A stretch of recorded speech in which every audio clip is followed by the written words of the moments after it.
So I heard some people say that the Pico 4 is going to be the Quest killer. What? Bruh. That's just some bullshit. And why, you ask? Trust me, bro.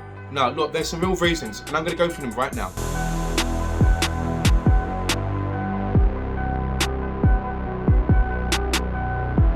So let me say that the Pico is actually a great device and is stronger with its VR capabilities when it comes to the Meta Quest with its pancake lenses and high resolution. Bytedance, who own TikTok, who own Pico 4 or something like that, did catch the industry by surprise when we thought their new VR device would be a high-end product, but instead they are releasing a very competitive product to compete with the Meta Quest at $420 with 128GB of memory, or $499 if you want double the storage. So far so good, right? Well, that's until you actually realise that they're only releasing the product in Europe and Asia, completely avoiding the US market like the plague. The reality is that this is cutting a large portion of potential VR users. Bearing in mind that there are 171 million VR users globally, the usage in 2020 was 52.1 million in the US, and according to eMarketer and this lovely graph, this number is set to increase to 60.8 million in 2022 with further increases added on. Although this is not all towards gaming, it does give you some figures and context in terms of the usage and popularity in the US. Whilst in Asia in particular, China, which has been one of the biggest VR industries over the years, owning 38.3% of the global AR/VR share in 2020. However, the IDC sees China's share decline to around 36% by 2024, while the US and Europe close in with 75.1% and 72.8%. So Pico could be chasing their tails,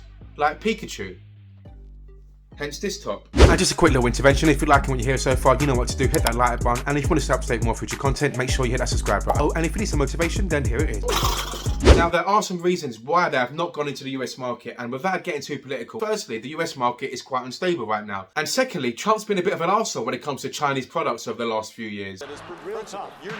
During his illustrious reign, he created an entity list which banned Chinese hardware and product companies such as Huawei. Even if Huawei products are Android based, they have had restricted access to a large portion of apps and games on the Play Store. I mean, you could argue that Bytedance are maybe a bit paranoid about this, but in actual fact, in 2020, Trump targeted TikTok and tried to get them on this entity list. They actually went as far as getting an executive order signed, but eventually did come close to actually fulfilling. There's also another big problem, and this comes down to the games that could be available on Pico's product. Now, the Chinese company is making efforts to bring more apps and games to the store, e.g. The Walking Dead, Saints and Sinners, which is absolutely fantastic, by the way, do play it. But Meta simply, yeah, you guessed it, has a head start here again. And I mean, of course, they can go absolutely ham and get the games absolutely smashed on, but in my opinion, there are no games that really create any excitement, you know, which get that blood going. And mini golf is definitely not going to be the one or the reason for me to move from my Quest 2. If they don't have good games on their VR gaming headset, then what the fuck is the point of me buying it?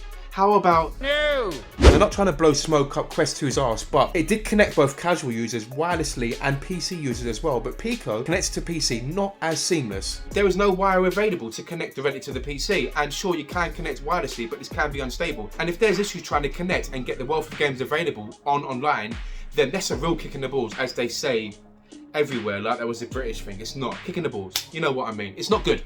Just because it's in a similar price range to the Meta Quest 2 does not mean it's going to kill it. But look, I want Pico 4 to do well and any kind of similar VR device because it's healthy competition. It stops Meta from getting complacent and also other VR companies from really pushing the boundaries. So I'm all for it, but I just think it's going to be difficult for them. Unless they get some of the things I mentioned before about the games and support towards PC VR gaming. Eventually, maybe they can release in the US. Anyway, that's me done talking. If you like what you've heard, you know what to do. Hit that like button. Or don't. I mean, it only took me 2 hours to do. A lot of hard work and scripting.